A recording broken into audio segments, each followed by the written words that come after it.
Olá, bom dia aos meus irmãos, ouvinte e simpatizante da Palavra de Deus. Um excelente dia, debaixo da graça e da unção do nosso Senhor e Salvador Jesus Cristo. Aqui quem vos fala é o seu irmão, pastor Helenilson, que veio nesta manhã com muita alegria e satisfação ao meu coração compartilhar com os irmãos a palavra de Deus. Palavra esta que o Senhor, todos os dias, por sua misericórdia, nos direciona para que os nossos dias sejam gratos, para que os nossos dias sejam abençoados, para que os nossos dias sejam produtivos e que as ricas bênçãos do Senhor a todos os momentos vai fazendo parte da nossa vida. Isso por quê? Porque a palavra do Senhor nos dá um posicionamento de que aquele que busca a presença do Senhor não fica sem resposta. Aquele que busca a presença do Senhor recebe de Deus instruções para vencer todos os altos e baixos obstáculos que todo dia se levanta para nos fazer cair. E por que alto e por que baixo? Porque quantas as vezes nós só se preocupamos com aquelas coisas grandes que podem nos atingir, e às vezes pelas pequenas coisas nós somos derrubados ou podemos ser derrubados. Da mesma sorte, quando atentamos para as coisas pequenas, esquecemos que as coisas grandes também produzem um grande efetivo. Então, para isso, precisamos estar atentos em toda a nossa maneira de viver.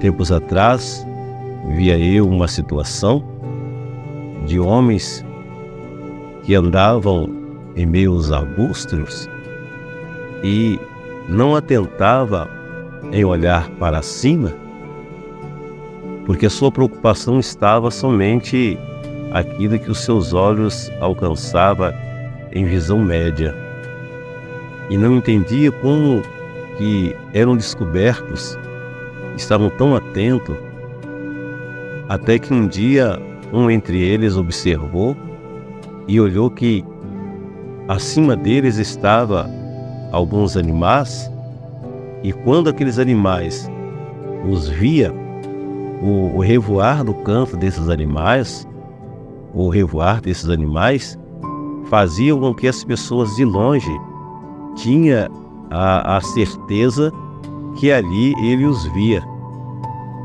Os animais, na verdade, não falam, mas a forma que os animais se comportavam faziam com que as outras pessoas viam que alguém estava chegando. Da mesma sorte, aqueles animais que andam de forma rasteira também, eles também têm uma forma de se comportar, e ele pode identificar a pessoa onde quer que ele esteja, né?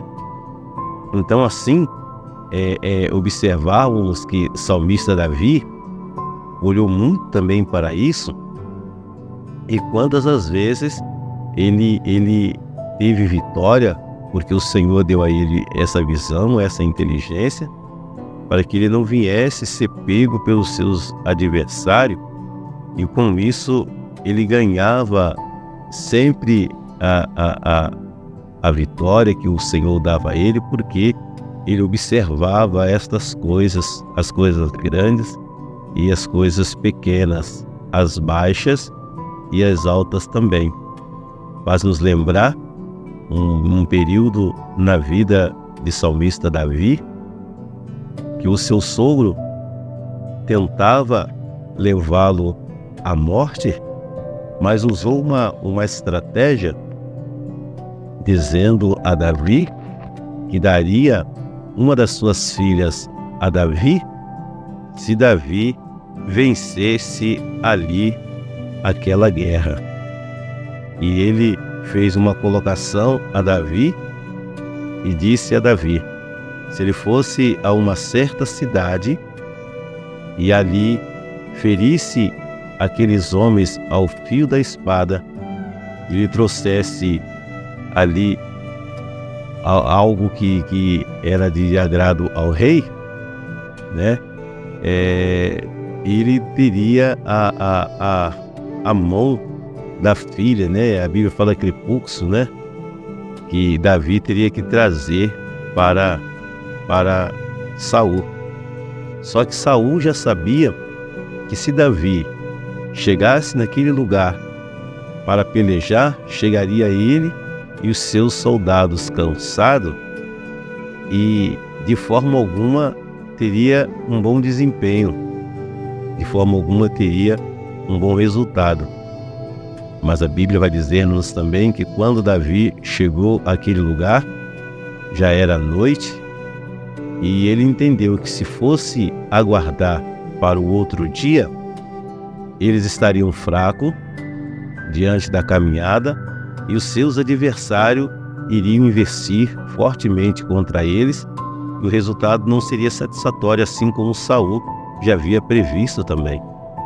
Então a Bíblia vai dizer que Davi, juntamente com os seus, atacaram aqueles homens durante a noite, uma situação jamais vista de alguém lutar durante a noite, e assim Davi, com grande estratégia, junto aos seus, venceram aqueles homens.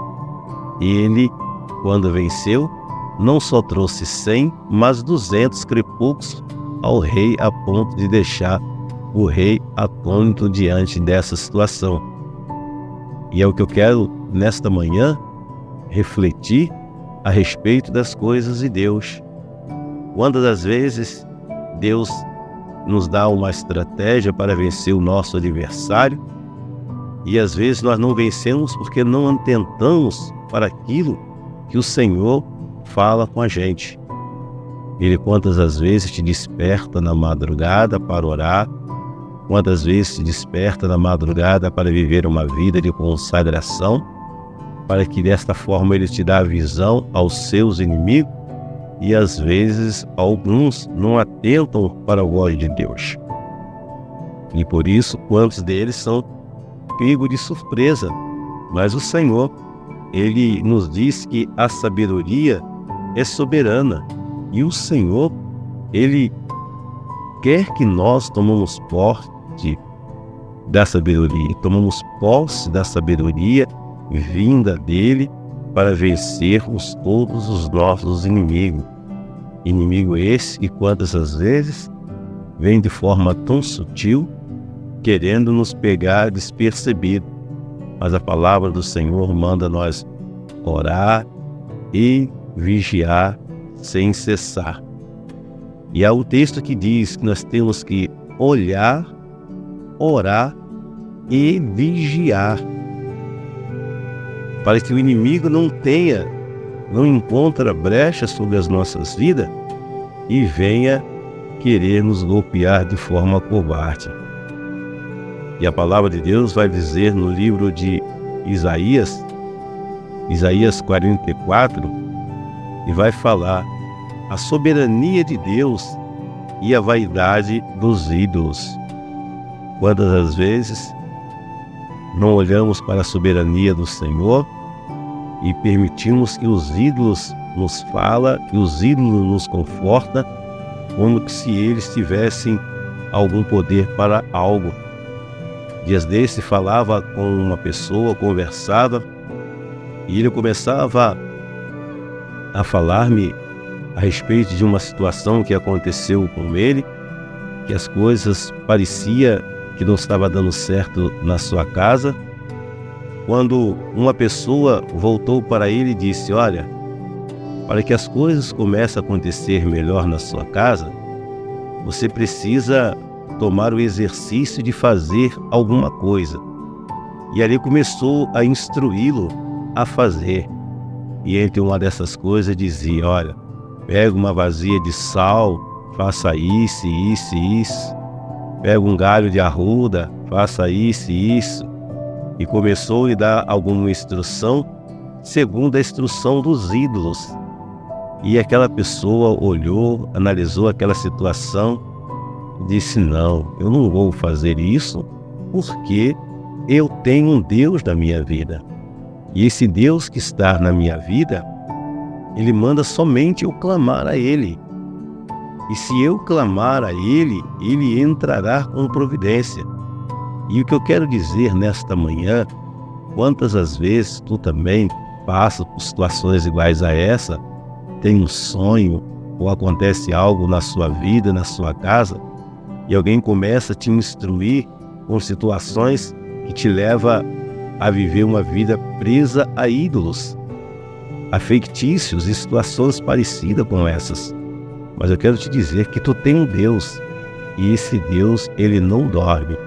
E esse Deus apenas diz: clama a mim e responder-te-ei, e anunciar-te-ei coisas grandes, firmes que não sabe, diz o Senhor, o Todo-Poderoso. E Isaías vai dizer: agora, pois, ouve, ó Jacó, servo meu, e tu, ó Israel, a quem escolhi.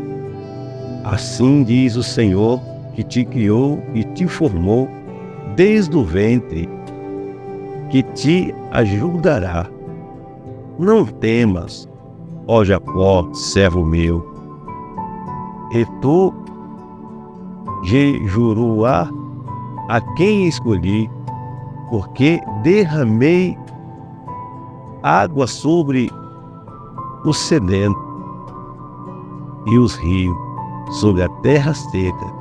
Derramarei o meu espírito sobre a tua prosperidade e a minha bênção sobre o teu descendente. O que seja Jacó, quando saiu da presença do seu pai, foi viver uma vida um pouco difícil, mas quando ele se encontrou com Deus e viu que o Senhor era Deus e é Deus de providência, ele fez um pacto com Deus para que a misericórdia do Senhor alcançasse a vida dele. E como pacto ao Senhor, o texto sagrado vai dizer que ele ofereceu ao Senhor o seu melhor. E quando oferece ao Senhor o seu melhor, Ele também nos retribui o seu melhor. Porque Ele é Deus e, sendo Ele Deus, Ele quer o melhor para seus filhos. Quero te dizer nesta manhã, para que não deixamos nos levar a fórmulas de ídolos, a fórmula cujo homem cria para se diferenciar, mas basta apenas olhar para a palavra de Deus e ela sim te dará o direcionamento que tu precisa e nós precisamos para termos um excelente dia na presença do Senhor Jesus. Momento de oração, vamos falar com Deus. Pai nosso que estás no céu, santificado seja o teu nome. Venha a nós o teu reino. Seja feita a sua vontade, assim na terra como no céu. O pão nosso de cada dia, dá-nos hoje, Senhor. Perdoa as nossas dívidas, assim como nós perdoamos aos nossos devedores. Não nos deixe cair em tentação, mas livra-nos de todo mal, porque teu é o reino, é o poder e a glória para todos sempre. Amém. Senhor meu Deus e meu Pai, em mais esta manhã, dobro os meus joelhos diante do Senhor para apresentar este homem, esta mulher, estar dando início a mais uma manhã na sua gloriosa presença. Mas quantos deles, Senhor, não tiveram uma excelente noite, E quantos tiveram noite conturbada, sonhos, visões que estão preocupando a sua mente e o seu coração. Mas ele precisa de um discernimento, ela precisa de um discernimento para que o seu dia seja bom, para que o seu dia seja produtivo. E ele não há de conseguir ter um dia produtivo se não houver uma revelação daquilo que ele sonhou, daquilo que ela sonhou, ou aquilo que ele viveu, que ela viveu nesta noite, nesta madrugada. Então, meu Deus, eu peço, Senhor, que por misericórdia, pela Tua palavra, que o Senhor o faça entender que o Senhor está no controle de todas as coisas. Porque quantas as vezes, através de sonho, através da visão e de visões da madrugada, o Senhor quer dizer para mim, quer dizer para nós, o quanto o Senhor tem cuidado de nós, o quanto o Senhor tem zelado de nós. Mas quantas as vezes, sem sabedoria, ou por precipitação, contamos os nossos sonhos e as nossas visões a alguém que não tem comunhão com o Senhor, que não tem intimidade com o Senhor.